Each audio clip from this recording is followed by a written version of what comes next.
Starting in 2022, I kept what ended up being a video log of everything that was happening at work through private social media posts. The more recent videos you'll see were recorded this past fall. There may also be mystery versions of me that appear, since I do tend to work at the last minute. You're also going to hear from Noreli Sorrell.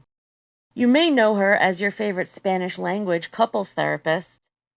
I know her as my friend, the only person who I trust to cut my hair for free, and the Chamois champ. You're not going to hear from her for a while, though.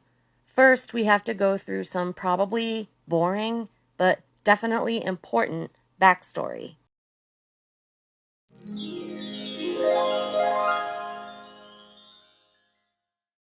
I started working as a faculty member at Generic University in 2017.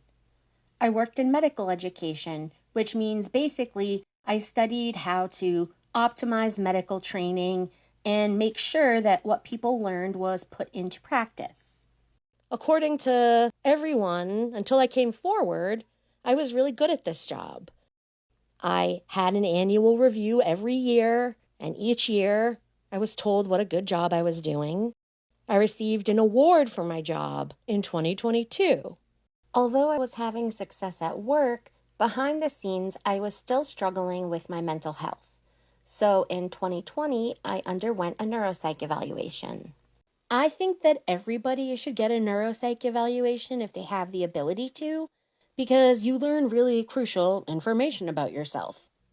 I was diagnosed with autism, ADHD, PTSD, and secondary major depressive disorder and generalized anxiety disorder.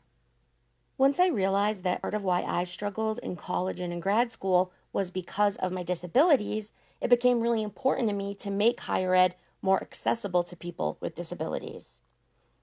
Because I had an academic background in disability and had this role now in medical education, it felt like the perfect research niche to pursue. I thought that the people around me would agree with me. First shared this idea with one of my supervisors in February of 2023. In response, I was told, quote, "Can't be in the NFL if you're in a wheelchair." It kind of came out of nowhere and I was really caught off guard. And so I sat with it for a little bit and I was like, maybe I'm overthinking it. Maybe that's not what he meant. And then a few more months went by and I was meeting with this person again. And I said, okay, this time I'm going to bring it up again. I'm going to like explicitly make a point to bring it up. And I'm going to make a point to see what the reaction is. One of my main goals is to increase the representation of autistic people and disabled people generally in the sciences, particularly in medicine. And I was just talking to someone about the work I'm doing to get their feedback because they're an MD and I'm a PhD, and so I need the clinical feedback. The person was like, well, ultimately it all comes down to patient safety. And if like you have a patient's life in your hands, you need to be able to do what you have to do. And if it's a disabled person, we might not be able to trust them to do it. And it could reflect, like it could compromise patient safety. And they're like, or when we send them off after medical training to a different place, like, how do we know that they can like complete the job? I was really troubled by this inherent ableist assumption that a disabled person is not going to be able to do the job when they need to. There's like this weird presumption of incompetence. Later that week, I met with my primary boss, told her what had happened, and her reaction was to get mad at me. I am not happy. These are tears of rage that have smeared my makeup. This is a follow-up to what happened yesterday at work. And I just talked to my boss. The thing that I'm very upset about is when I explained to her everything that happened, and I was like, this person is essentially saying that disabled people are not competent to be doctors. Then goes into this 5-minute long explanation of what he could have meant. And I started to get really mad because I'm like, the thing that she always says to me is impact over intent. And I'm like, okay, if that's the case, why are we spending 5 minutes going into what he might have meant? So first is the impact of this type of beliefs on all of the medical trainees that are there. Second, I worry about patients. How many people are there that have invisible disabilities that are like deeply insulted on a daily basis by this type of rhetoric that don't feel like they can speak up? It's a big problem, and to not understand how that could be a problem that's bigger than just me is bananas. But also, even if it was just a problem to me, why does that not count? How many other ways can you interpret you can't be in the NFL if you're in a wheelchair? Like, I remember this, my ears were hot. Like, I was getting so pissed off. And then my boss said, I'm going to send you a book. So we hang up the phone and she sends me this book through Amazon. I get the book 2 days later, and it's a book called Difficult Conversations. Hello. I was given this book, Difficult Conversations, and told to read it because it would help me. As an autistic person, not only do I approach communication and social interactions with a completely different framework, so, in my opinion, don't struggle having difficult conversations. I'm like, I would say maybe too good at it. On the surface, this act alone may not seem like it would be offensive, but when you consider that I have a master's and a PhD in psychology, this would be akin to me sending my boss, a medical doctor, a popular press book about medicine. Popular press books don't go through peer review. People can say whatever they want in them. I'm gonna be real with you all. Reading 3 chapters of that book didn't do anything to assuage my concerns about my workplace. This book is countering all of like the work I've done. I mean, it's not. I'm not internalizing it. But if I were to, this would really take me back several notches. I mean, the whole message so far is empathize with your oppressor or your abuser. Like, it's your responsibility. And all of the stories in the book thus far, there has been an unequal power dynamic. It's never even been considered. So although I am autistic and I do struggle, taking things literally and I miss sarcasm and things like that, that doesn't mean I'm devoid of all understanding of human communication. Once I got it and started leafing through it, I was like, what the fuck? I'm like, if I listened to what's in this book, it would undo 20 years of therapy. I would say this is a harmful book to send certain people.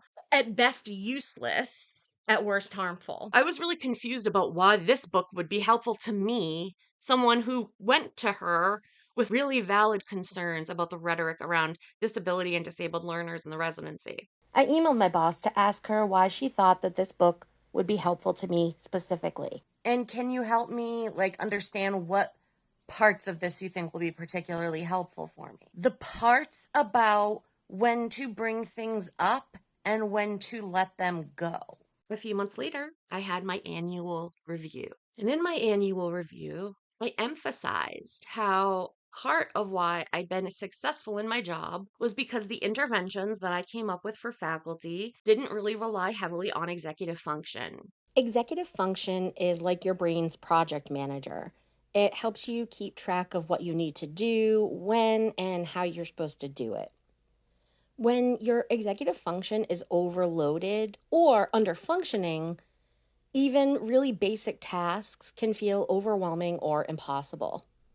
I'm dealing with yet another sticky ableism situation at work. Long story short, I was told that I can't talk about doctors, MDs, experiencing symptoms of executive dysfunction.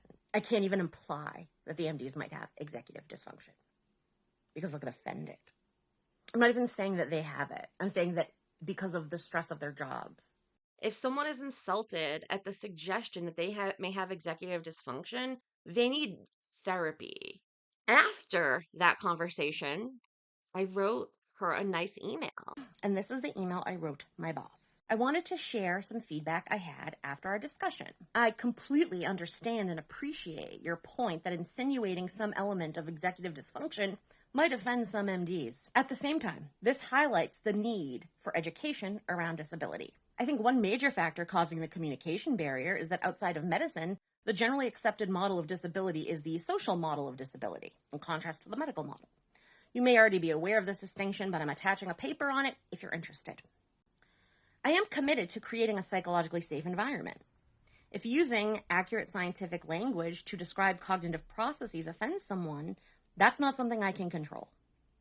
What I can control is providing the appropriate context. Your feedback was very helpful in highlighting what that context should be. Ultimately, I'm trying to strike the balance between acknowledging that many MDs have understandably internalized the medical model of disability with the reality that much of what is taught about disability in medical training is outdated. I'll let you know if I still have a job tomorrow. I never got a response to that email.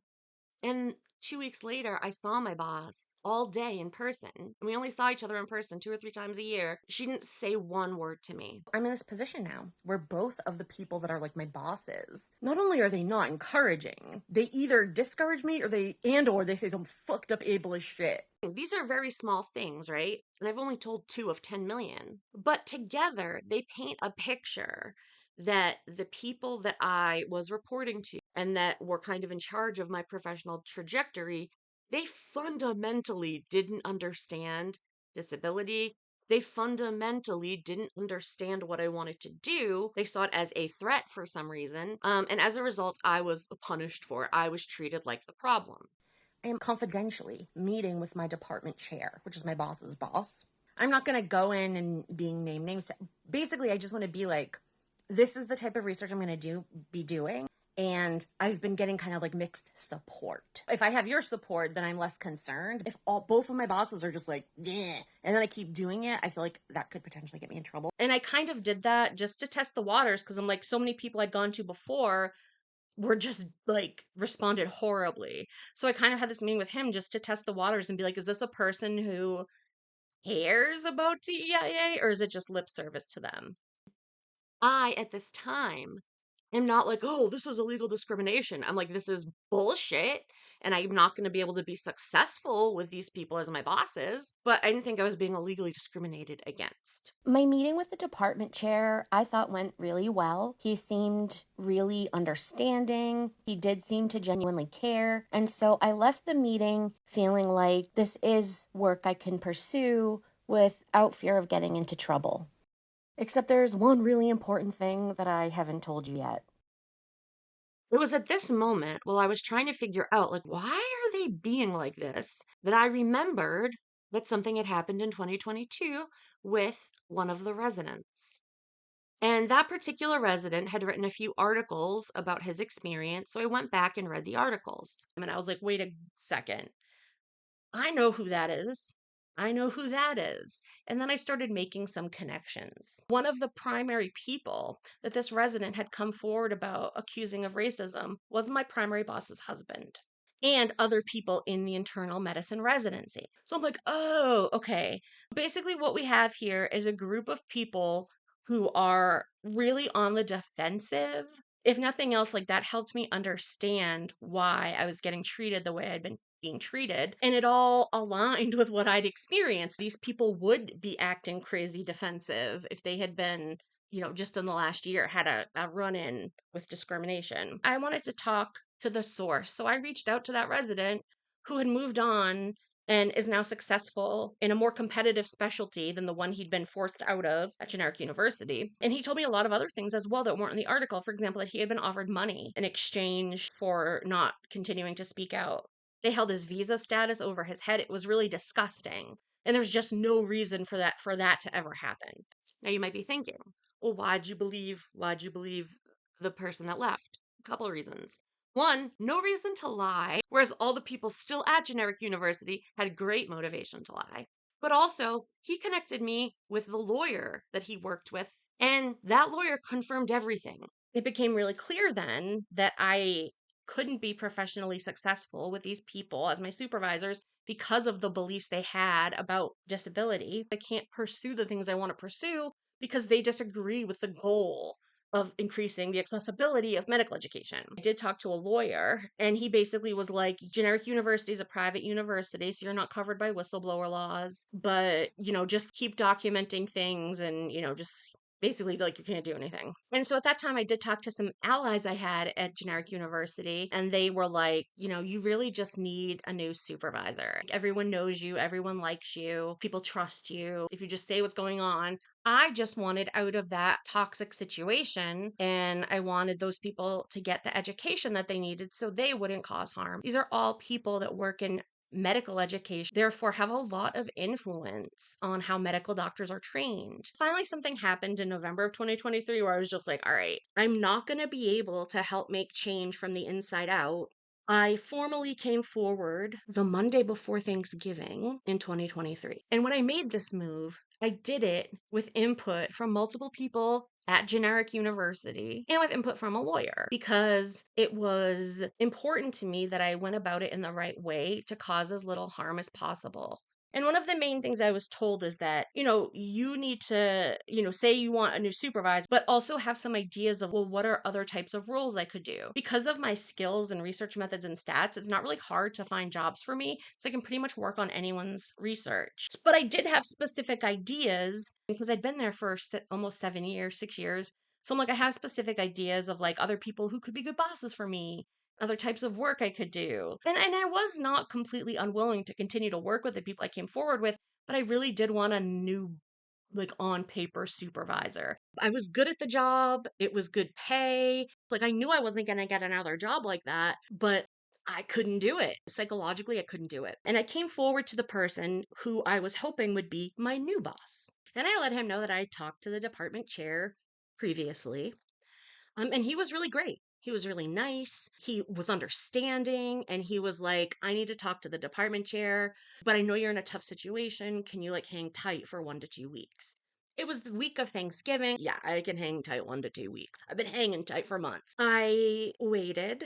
I remember that Thanksgiving, I slept the entire day because I was so stressed. And a week went by, and I was like, yeah, it was Thanksgiving. A week, another week went by, and I was like, you did say 1 to 2 weeks. And more time went by. And so I emailed him and I was like, hey, just checking in. And he's like, oh, yeah, I just haven't had a chance to talk to him yet. I thought you understood that I was in a tough position, like you couldn't schedule a meeting. I was just surprised that no movement had happened over 3 weeks. And I started to get really panicked because I was like, oh, they're gonna do to me what they did to the resident. It was like the first week of December now, or the second week. I have all the dates, but like it doesn't really fucking matter ultimately.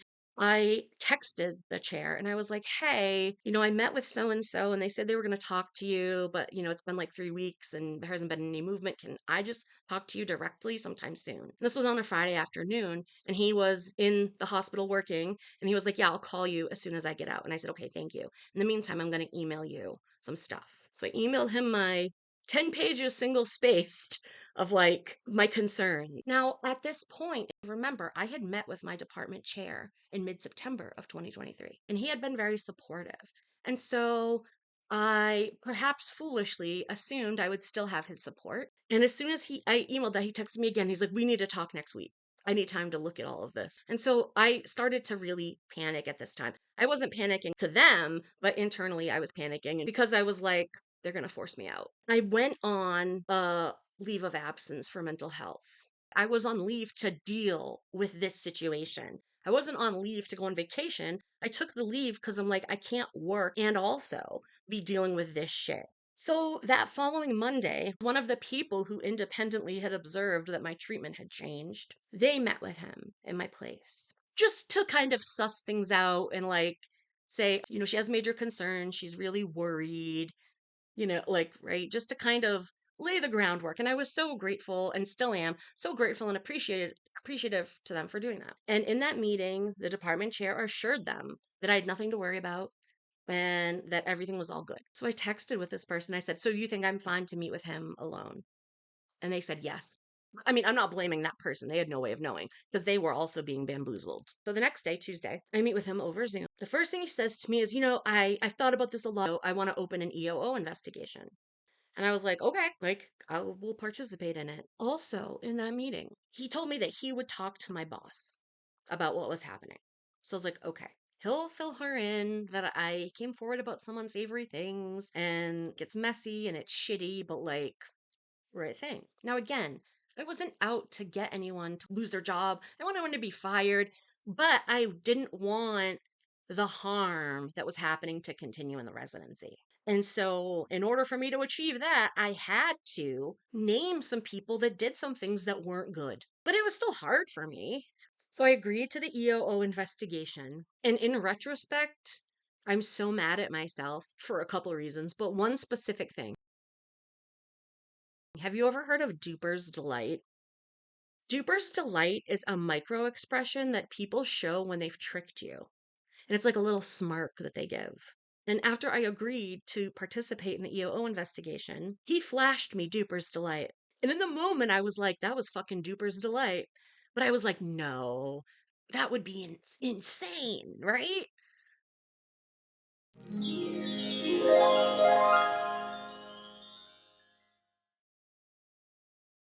That was a Tuesday that I agreed to the EOO investigation. So I scheduled my intake with them that Friday.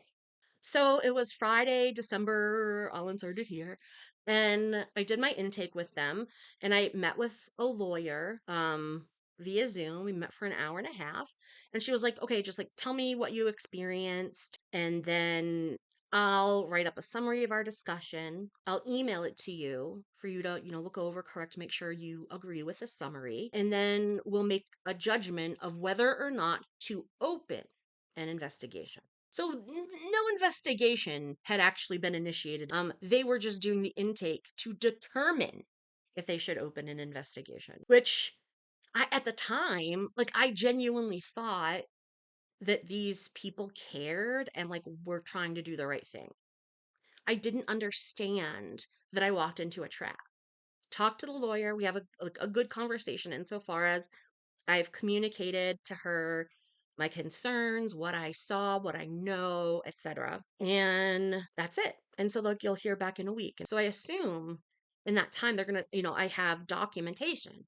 I have witnesses. I have, you know, exhibits. So I assume that they're going to look at the stuff I had and talk to the people that I identified as people they should talk to. I still at this point was feeling pretty good. I mean, I wasn't feeling good because I had to do that, but I was like, okay, maybe all my panic was for nothing. Then that afternoon, my boss calls me on my cell phone. So the day of my EOO intake appointment, my boss, who's one of the people I came forward about, is calling me and leaving me a voicemail. Does that seem like it shouldn't happen?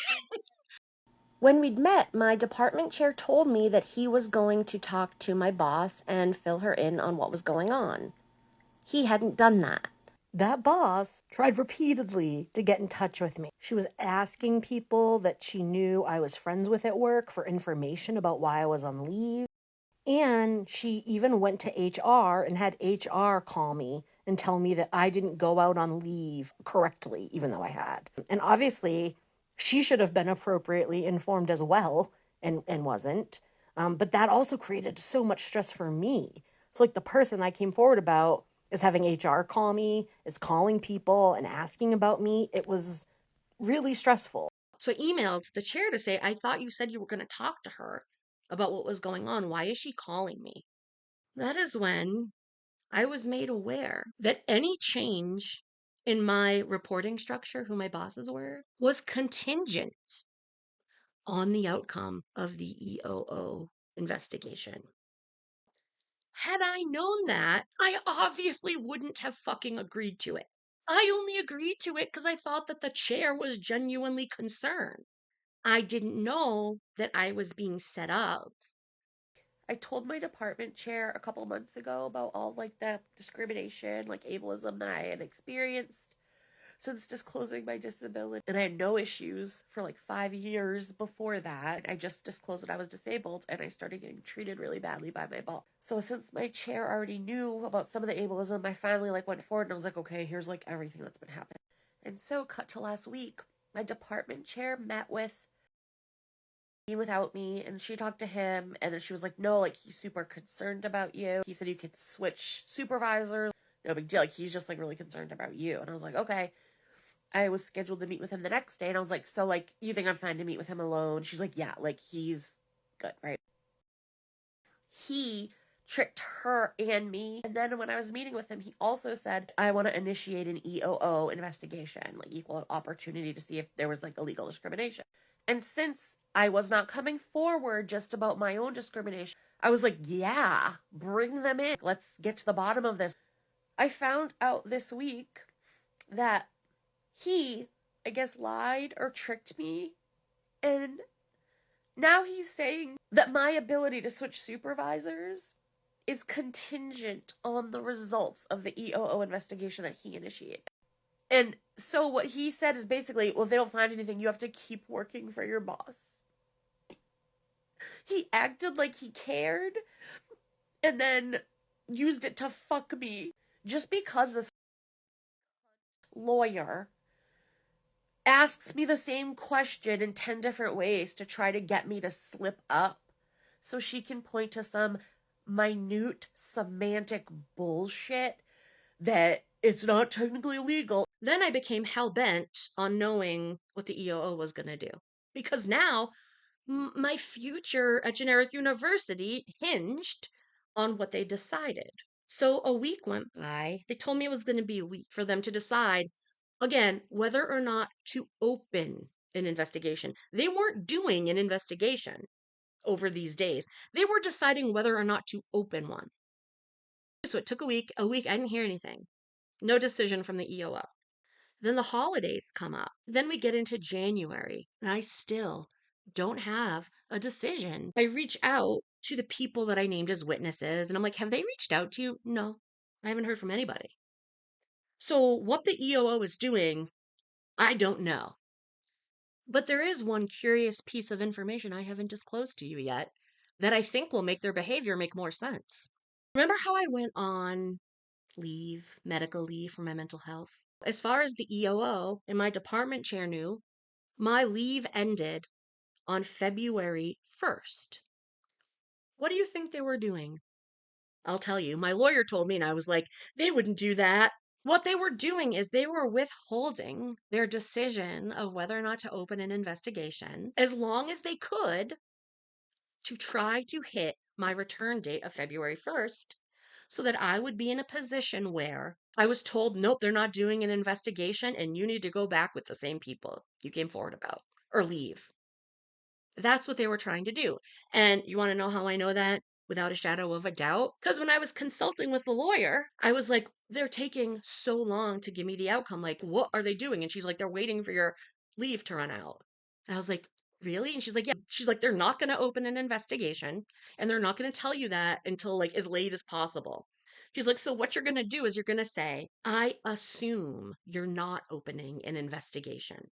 Because apparently that's a legal incantation where if I say it that way, they then have to tell me that my assumption is correct or not. That day, I wrote an email using the magical incantation.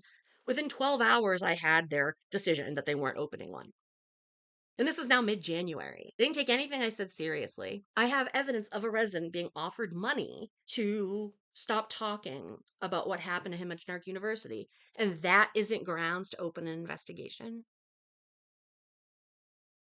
What is grounds to open an investigation then? So I want to walk you through some of the decisions that the EOO made during the process of my case. First, they violated their own policies and procedures in my I keep calling it an investigation. It wasn't an investigation, but it was like I'll say inquiry. How about that?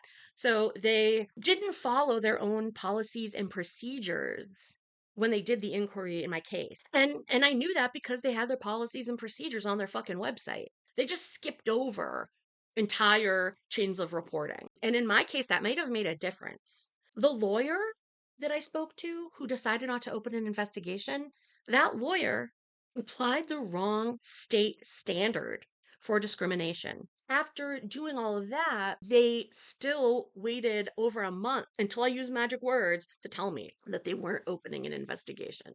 So once I'd realized that they'd made all these administrative errors and that they didn't apply the right state standard, I requested an appeal because according to their policies and procedures, everyone's entitled to an appeal. And I'm like, okay, I want an appeal.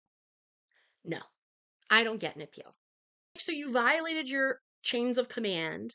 You applied the wrong state standard. You lied to me about how long it would take to get the answer, and I don't get an appeal. It was horrible. It was really your worst fear come true. I knew then I'd been tricked, but then I was like, oh, the EOO's in on it too. Great. There was one critical piece of information that I was withholding from the EOO and my department chair, albeit unintentionally. After I found out that I had been tricked into participating in the EOO investigation, I had an even bigger mentee beat, and I had extended my medical leave until April. So their whole plan to back me into a corner, which hinged on a February return date, now wasn't going to work as intended. They thought they were going to have to put up with me for maybe 1 to 2 weeks, and then I'd either need to leave the institution or just shut up and go back to work. But now I had 2 months, and I was hell-bent on keeping my job.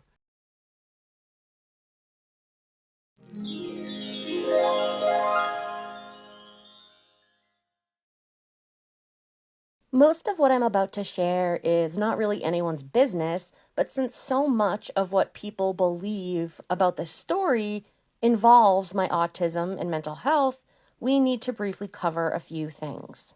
Autism is a spectrum, and an individual's experience with it is going to be very individualized based on their genetics and their environment. Because my IQ is in the 96th percentile and my information processing speed is in the 99.9th percentile, for me, social and communicative challenges tend to be more akin to cross-cultural differences.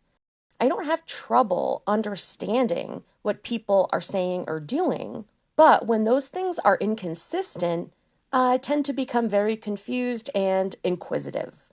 When I'm pushed into an autistic meltdown, as I was numerous times by Generic University, I don't lose touch with reality. I don't become psychologically unreachable. I don't withdraw. Instead, the laser-sharp scrutiny that I was born with emerges, but all the tact and euphemisms, etc., that I learned throughout the course of my life are gone. For example, in 5th grade, a boy in my class wrote me a love letter. I corrected all of his grammatical errors and returned it to him. An added layer of complexity is that social hierarchies are extremely important in medicine. Being that I'm not a medical doctor, I'm not really moved or impressed by anyone's titles. However, I learned that not being deferential to someone with a title, even if they're doing horrible things to you, is extremely triggering to psychologically fragile people in power. This short clip from the 1991 film Life Stinks is a good demonstration of what I'm talking about.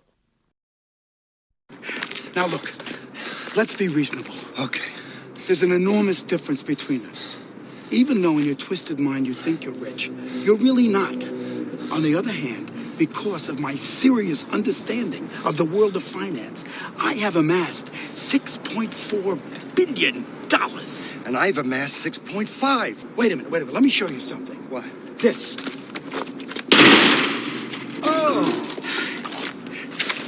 Oh, Look, I don't want to hurt you.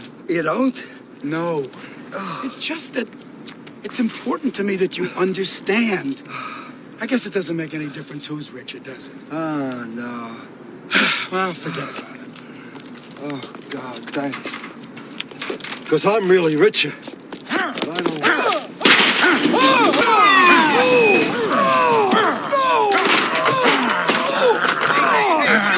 What's the matter with you? You're gonna kill this man! Let me apologize. I apologize. Sorry. Good day. Are you all right? Yeah. But whatever you do, don't ever argue money with that man. Why did he attack you? I don't know. Maybe it's because I'm richer. When I have people who behave like Mel Brooks in that clip, and I'm actually experiencing psychological duress, my intelligence becomes kind of a weapon. And for this fight, it was the only weapon that I had.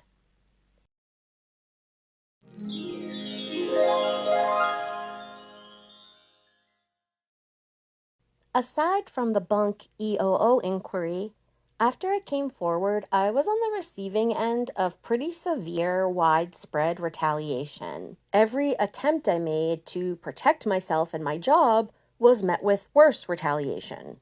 When I found out that I had been tricked by my department chair, I emailed him and I said, either things have drastically changed since we met last and no one told me, or I grievously misunderstood. But either way, I'm not comfortable meeting with you alone anymore. You want to know what he said? I don't like doing group meetings. First of all, I see you in group meetings all the fucking time, liar. But second of all, I'm saying from a legal standpoint, I have rights in this situation. According to federal law, as well as according to our own EOO, I am allowed to have a disability advocate at any of our meetings. And that pissed him off too. And I'm like, well, you can't just go around lying to people willy-nilly and expecting there not to be any accountability. Conventional wisdom suggests that if you have an employee that you think is lying and making stuff up about people, that you would want recording and witnesses at these meetings, right? It seems like it would be mutually protective. So why didn't they want me to do it? After their plan to get rid of me, which again hinged on the February return date, the next thing they went for was my disability status on the campus. In 2022, when I disclosed my diagnoses, I requested and received an accommodation to work from home. I was already working remote anyway, and so it really wasn't a big deal. And when I needed to, I would go in person. Given the type of job I had, completely worked out. Totally fine. In December of 2023, the lawyer I was consulting with recommended that I submit a request for a second reasonable accommodation. This time, the reasonable accommodation was for new bosses. Because I have PTSD and autism, and because I'd come forward, the idea of going back to work for people who I felt didn't treat me well, now knowing that no one would believe me if something worse happened, I didn't feel really comfortable going back into that situation. I'd already applied for accommodations at Generic University before, 3 years before, but I remembered the process, so I got the form, filled it out, had my doctor sign it, and submitted it. My psychiatrist called me late on a Friday night, like 9 p.m. on a Friday night. And it was like right before Christmas. And I was like, this is weird. So I answered, and she was like, yeah, she's like, I'm so sorry to bother you, but after we submitted the accommodation request, I got this other form that I've never seen before. And it seems like however I answer it, I'm hurting you. And she told me the question, and I'm like, yeah, I don't know how to fucking answer that either. But I was like, it's just for this accommodation, and I still have time to like amend it. And, if they deny it, I can reapply. We kind of agreed that this seemed like the right answer. So she answered that particular way and submitted the form. So here I'm thinking the worst thing that's going to happen is they will deny that accommodation and I'll need to reapply for it, which is fine. Annoying, but fine. I got a letter the next week sent only to my generic university email account when all prior communications had included my personal Gmail account because I was on leave, decreasing the likelihood of me seeing it. Not me, I was locked in, but my suspicions, that was the hope, well, that I wouldn't see it. Essentially, it said, we got the information from your doctor, and according to your doctor, you're not actually disabled. And then they say if your doctor made a mistake, it needs to be fixed within 7 days, or I will be treated as not having a disability by the campus. This sent me into a fucking rage. One, they have all the other paperwork from my previous accommodation. But now, because of how my psychiatrist and I incorrectly answered one question, I was going to lose my ADA status with the university unless I refiled all my paperwork within a week. I don't know if they thought I was lying about my diagnoses or what, but I'm like, here you go. I have it all. It's like, what the fuck is wrong with you all? Although I didn't put that in my email to the EOO, I did have many, many questions for them. I was really confused, first and foremost, how someone that is on file with the EOO as having lifelong disabilities, how their status could just change. Now, I understand that the psychiatrist checked a wrong box or whatever, but why does that one response trump all the other paperwork they have?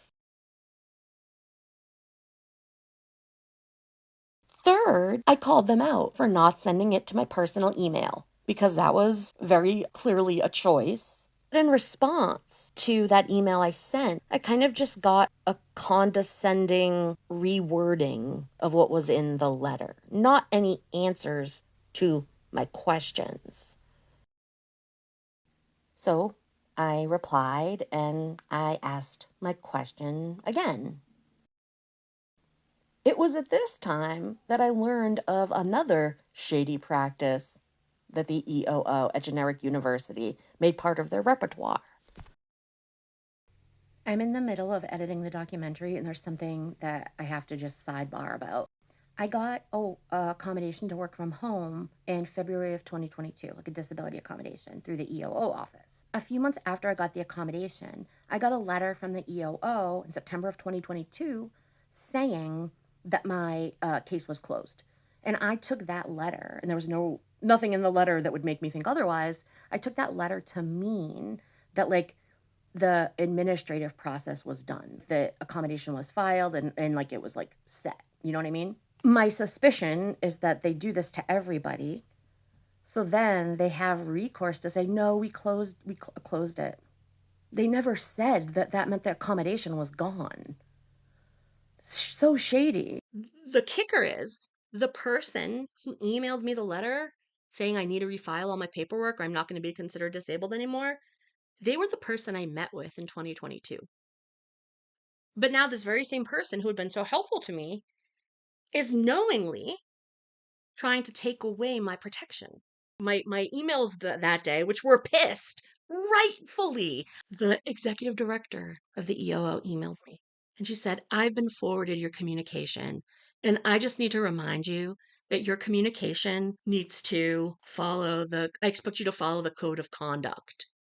Now, my emails that day, like I said, I was very mad in them, and that definitely came across, but I really didn't know what I could have said that was so disrespectful. Really genuinely not knowing, I responded and asked what I'd said, because if I did hurt someone's feelings, I would want to apologize to them.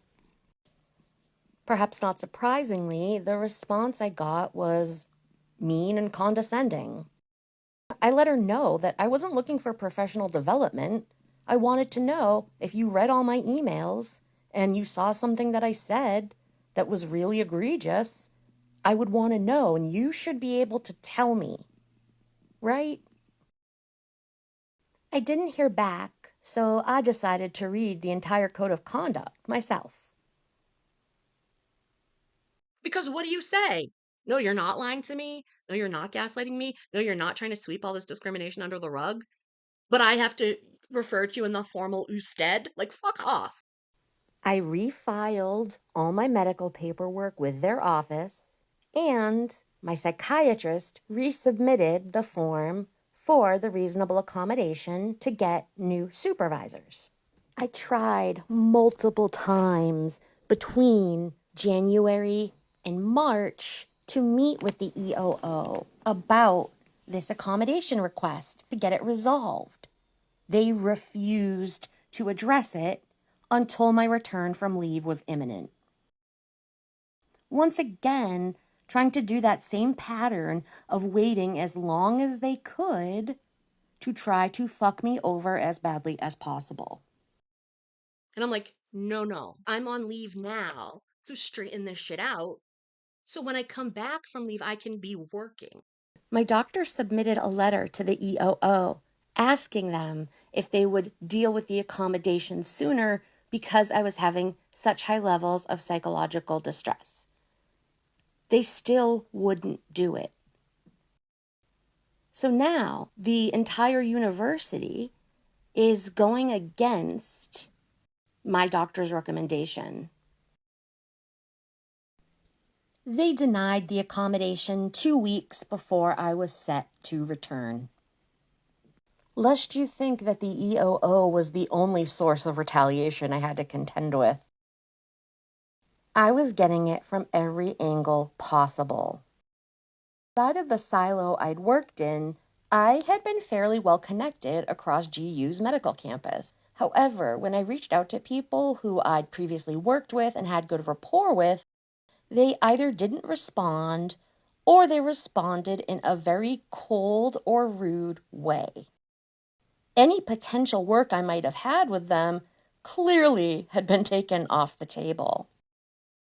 At one point, I was hopeful that I would be able to create a parallel role to the one I had in my current department in a different department on campus. I had a great interview with the departmental leadership, and after them telling me I'd hear back soon, they completely ghosted me.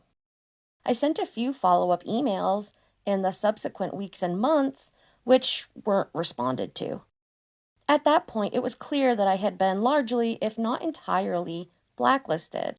So now I was back at square one with the only option to leave the institution or go back into the situation I'd come forward about.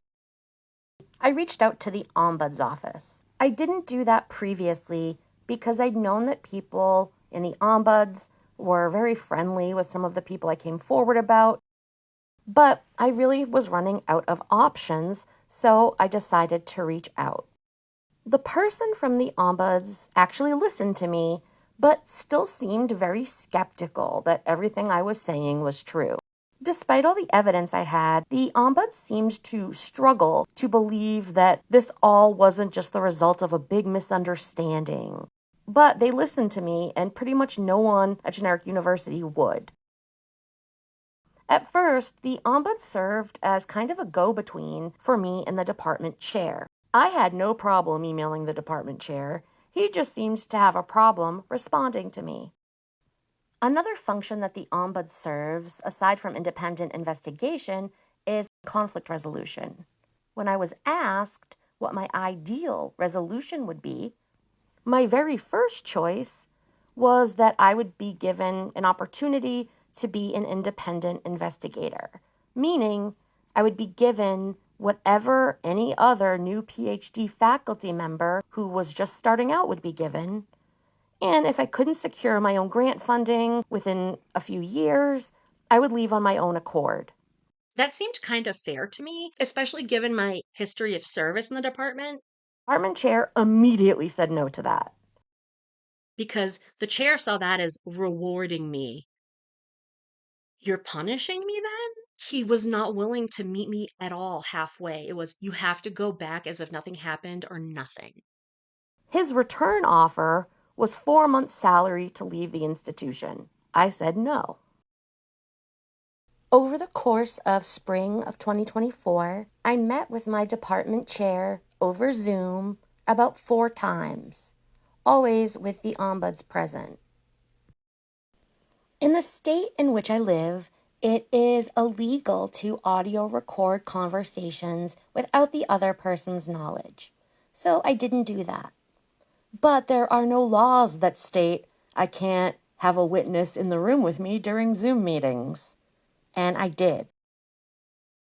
So I was never really alone. And I did that for 2 reasons. One, so they couldn't gaslight me more. And also so I'd have like a trusted person to debrief with. No, well, you know the definition of gaslighting, like where it came from a movie, and how initially the husband was trying to literally make the wife go crazy. That's where the term gaslighting comes from, right? And while it's not literal the way we see it, the way you experienced it, it seemed very specific, like it was literal, like, oh, okay, so this is giving her a mental health struggle.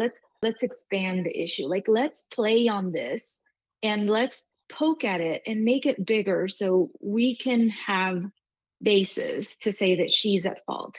Let's make her look like she is having a serious problem and that's why this is happening. I'm very upset. I'm very psychologically distraught. But it's because of what they're doing to me. The chicken or the egg situation has a very clear answer in this situation. They pushed me into it. Thinking that you're heading into a safe space where they're going to protect the truth, where they're going to do what's right, and then being found that everything is being twisted and turned. In April, when my medical leave ended, my doctor wouldn't sign off on my ability to return to work because nothing had been resolved. I returned to work against my doctor's wishes because the ombuds coordinated for me to immediately go on paid administrative leave so I could continue the negotiations with my department chair.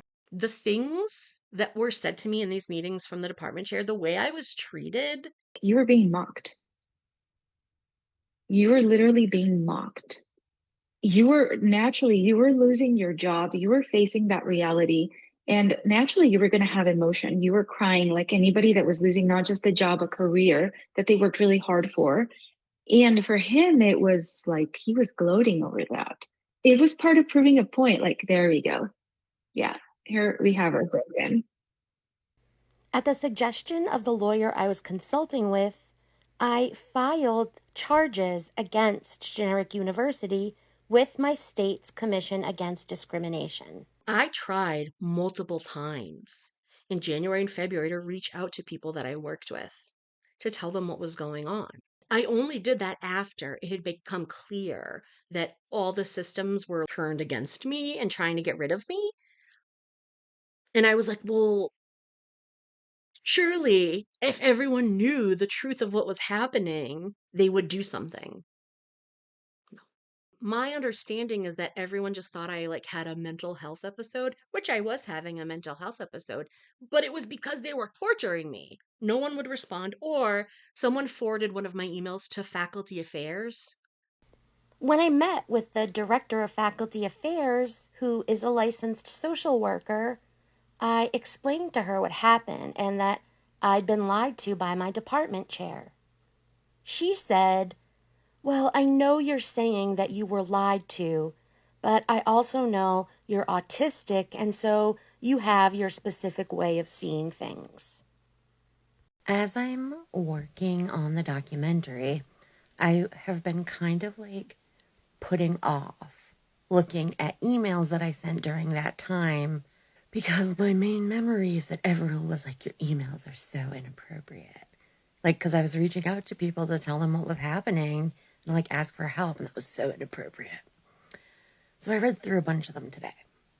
Not inappropriate as far as I'm concerned. Once you hear the whole story, not inappropriate at all. And nothing in them would I not say again. I would say it to these people's faces and I would go 10 times harder. To me, what's inappropriate is someone that you've known for like at least 5 years, that you trusted enough to do all your stats for you, and then just not responding to them. That's inappropriate. Because now no one can say they didn't know. No one can say I didn't tell them what was going on. No one can claim ignorance. I emailed the president-elect of Generic University. At this point, I don't give a single solitary thought. And she was like, there are already systems in place, and I'm deferring to those systems. I'm like, oh, the systems that I'm coming to you about, that I'm telling you are corrupt. Those are the ones you're deferring to. Got it. But again, can't say she didn't know. She knew. I emailed her. And another attempt I made to try to like save myself essentially was I went on the news. I hoped that raising the alarm would make people realize that there was a real issue going on. University could not offer specific comments to our story, but they did refer us to their Equal Opportunity Office, whose mission is to, quote, uphold equal opportunity principles throughout the university, fostering an environment free from unlawful harassment, discrimination, or access barriers. You sure about that?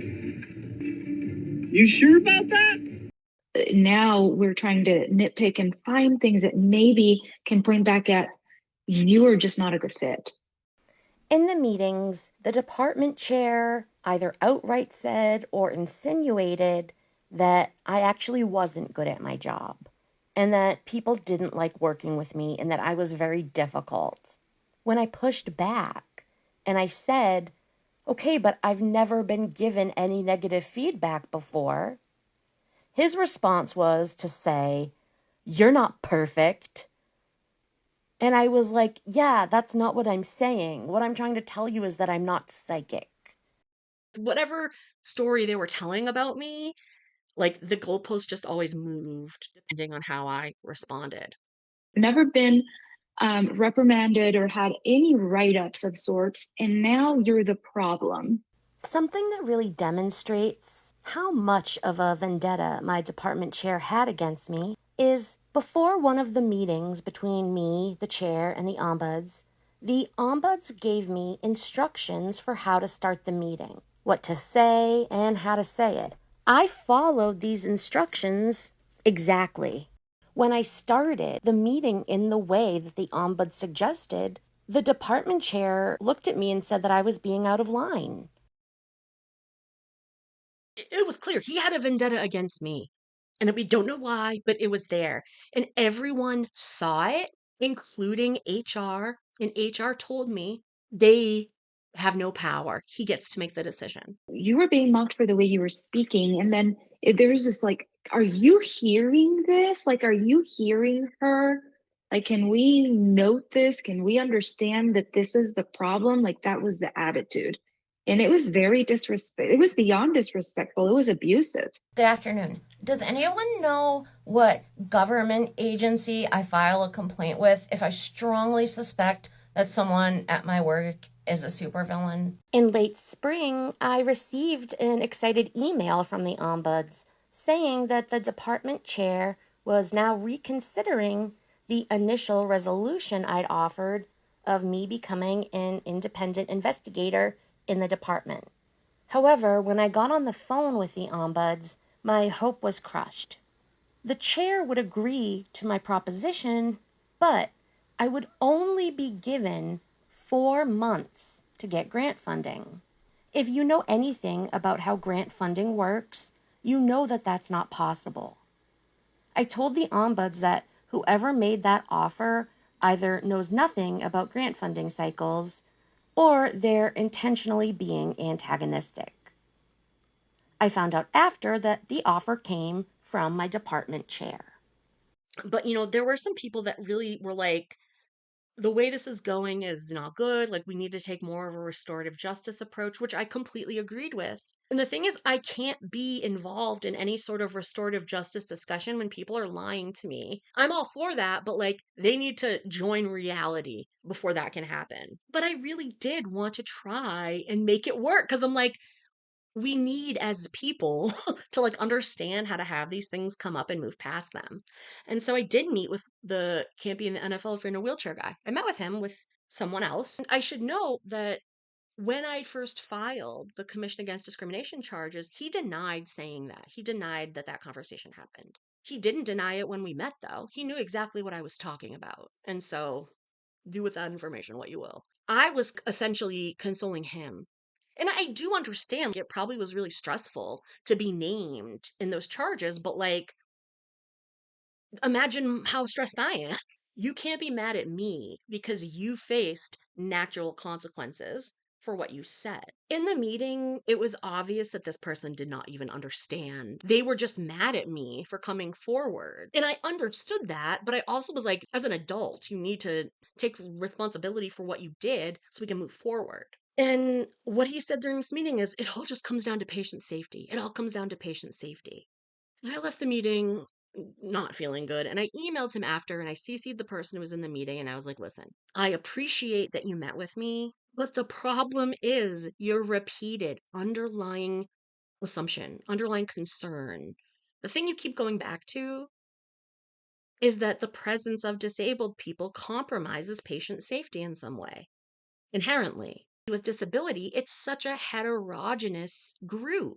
It's people that have dyslexia, people that have autism, people that have Tourette's, people that have PTSD, people that have epilepsy. There's many, many people with disabilities who are qualified to be physicians. And this idea that the second thought that comes up when I mention disabled doctors is patient safety. That's the problem. That's the underlying assumption that needs to be checked. There's no way I can come back here and just have these people as my bosses because in order for me to do that, I would need to accept a version of reality that isn't real. I would need to accept that I came forward about nothing. I would need to be contrite to the people I came forward about. And I'm like, what? Like, what the fuck? No. One really frustrating part of all of this was that I'd already identified someone who agreed to be my boss. Even if I can't completely switch bosses, can I have this person as an additional boss? So here I am. I'm asking for more supervision. I just want supervision that is outside of that silo. And the person that I identified that agreed to also be my supervisor was a really good fit, a really well respected researcher. And the people that I reported to, not strong researchers, really. I was already working with this person in another capacity on medical education stuff. So it made a lot of sense to bring this person in, if not to replace my supervisor, to be an additional one. So at this point, my lawyer's communicating with the B lawyer and is like, she's identified this person as someone that could be a supervisor. Why can't this person be her supervisor? And then I was told, no, because that person's not qualified. If I could say what the names of these people were and I could show you their CVs, you would shit your pants and die at that statement. This person's qualified, let's just say. And they said no. At that point, my lawyer was like, if this is what they're doing now, they're still pulling all this shit. They're still lying. The lawyer was essentially like, we can force their hand and say, no, legally, you have to. But if we do that, what they're going to do is just find a reason to get rid of you in 6 months. And you'll be left with nothing. And she had been right the entire time. She would tell me, like, this is what they're going to do next. And I would be like, no. And she would be right. So I had no reason not to listen to her. And so at that point, I was like, okay, I have to leave. In exchange for a bag of magic beans, I dropped my Commission Against Discrimination charges against Generic University, and in July of 2024, we legally separated.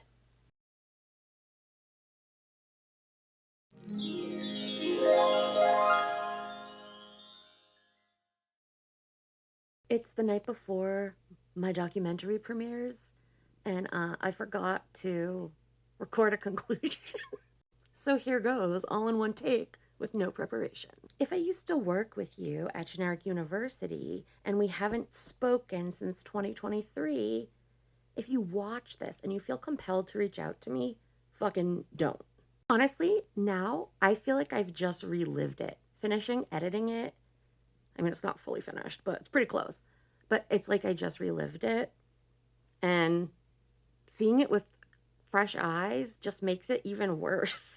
I still don't know what I did that turned the entire campus against me almost.